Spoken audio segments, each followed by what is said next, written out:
Assalamualaikum warahmatullahi wabarakatuh. Perkenalkan, nama saya Yulika Permatasari Putri. Di sini saya akan menjelaskan tentang pelayanan publik atau pelayanan umum, yaitu merupakan salah satu bentuk jasa baik dalam bentuk barang publik maupun jasa publik yang prinsipnya menjadi tanggung jawab pemerintah yang dilaksanakan oleh instansi pemerintah pusat, baik daerah maupun lingkungan. Nah, badan usaha milik negara dan badan usaha milik daerah dalam rangka upaya kebutuhan masyarakat ini merupakan salah satu perwujudan dan fungsi aparatur negara yang bersifat abdi negara atau warga negara apabila masyarakat sekarang itu sadar apa yang menjadi hak dan kewajibannya sebagai warga negara dalam hidup bermasyarakat, berbangsa, dan bernegara.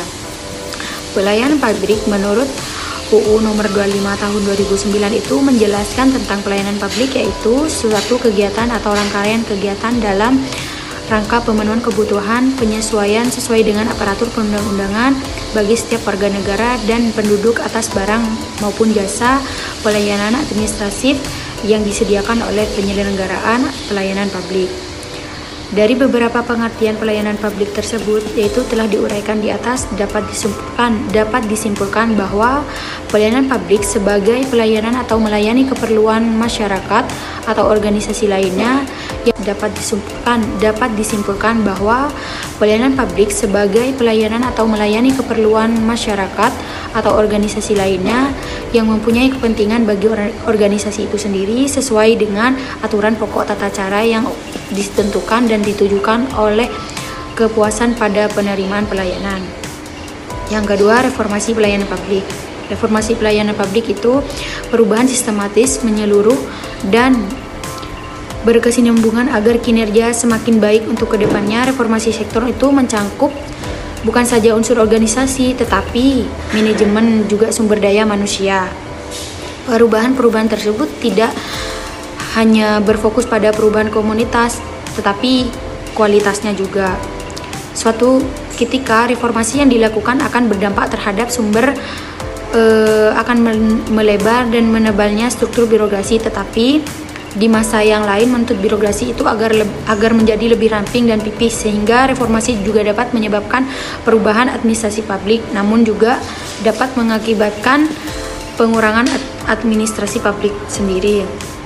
Nah, prinsip-prinsip yang terkait dalam internal organisasi tersebut diantaranya yang pertama ada prinsip akseptabilitas, yang kedua ada prinsip kontinuitas, yang ketiga prinsip teknikalitas, yang keempat profitabilitas, yang kelima prinsip akuntabilitas. Terima kasih. Kendala dalam pelayanan publik. Masalah utama pelayanan publik sebenarnya adalah peningkatan kualitas pelayanan publik itu sendiri. Pelayanan publik yang berkualitas dipengaruhi oleh berbagai aspek, yaitu bagaimana pola penyelenggaraannya, sumber daya manusia yang mendukung, dan kelembagaan. Beberapa kelemahan pelayanan publik berkait dengan pola penyelenggaraannya antara lain sebagai berikut. A. Sukar diakses. Unit pelaksanaan pelayanan publik terletak sangat jauh dari jangkauan masyarakat, sehingga mempersulit mereka yang memerlukan pelayanan publik tersebut. B. Belum informatif. Informasi yang disampaikan kepada masyarakat cenderung lambat atau bahkan tidak diterima oleh masyarakat. C. Belum bersedia mendengar keluhan, saran, aspirasi masyarakat. Biasanya aparat pelayanan publik belum bersedia mendengar keluhan, saran, aspirasi dari masyarakat, sehingga pelayanan publik dilaksanakan semau sendiri dan sekedarnya, tanpa ada perbaikan dari waktu ke waktu. D. Belum responsif.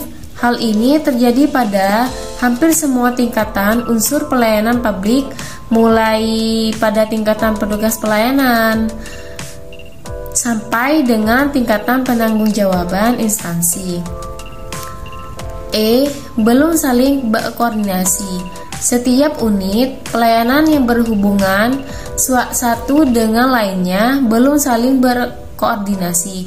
Dampaknya sering terjadi tumpang tindih atau pertentangan kebijakan antara satu instansi pelayanan dengan instansi pelayanan lain yang terkait.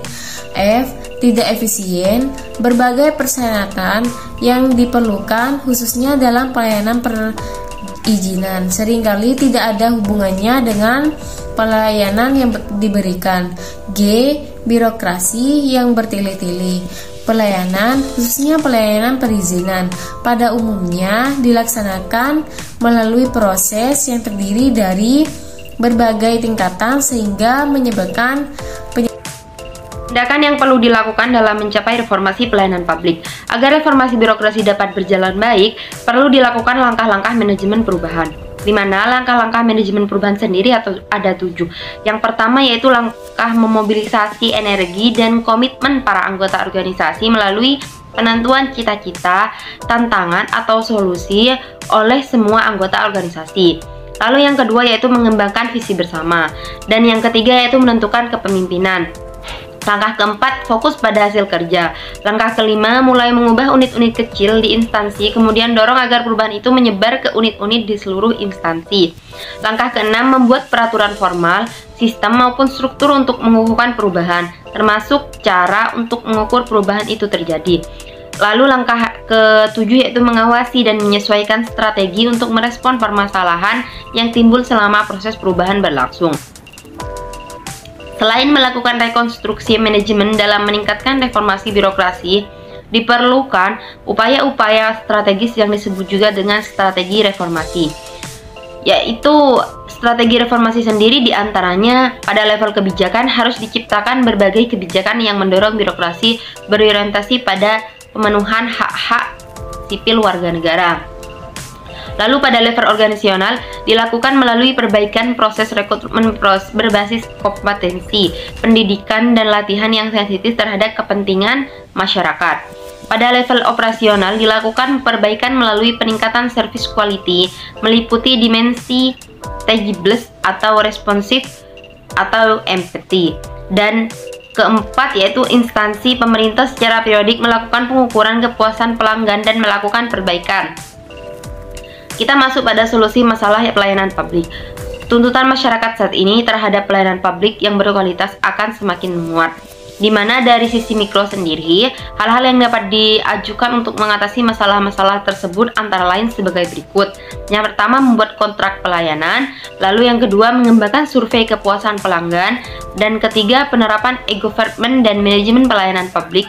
Keempat, yaitu menerapkan sistem manajemen mutu pelayanan atau total quality management.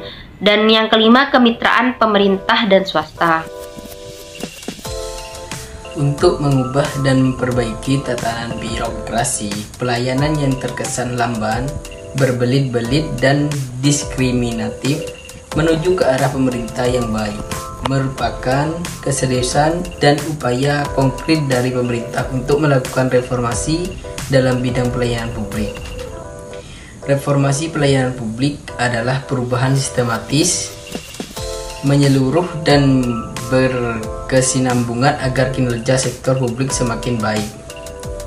Dalam melaksanakan reformasi pelayanan publik, kendala yang sering dihadapi adalah kurangnya SDM penyelenggaraan pelayanan.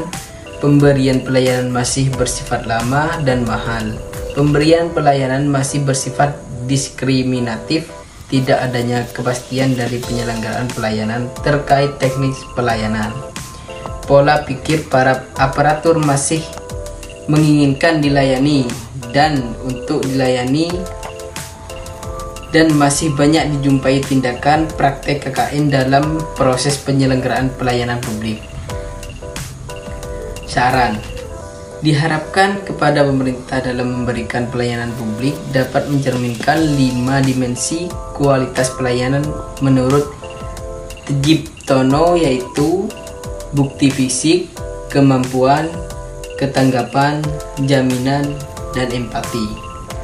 Untuk memperbaiki pola penyelenggaraan dapat dilakukan dengan menetapkan standar pelayanan, membuat kontrak pelayanan yang menguntungkan semua pihak yang terlibat di dalamnya, mengembangkan survei kepuasan pelanggan, pengelolaan sistem pengaduan masyarakat, dan pencegahan dan percepatan pemberantasan korupsi. Sekian, terima kasih.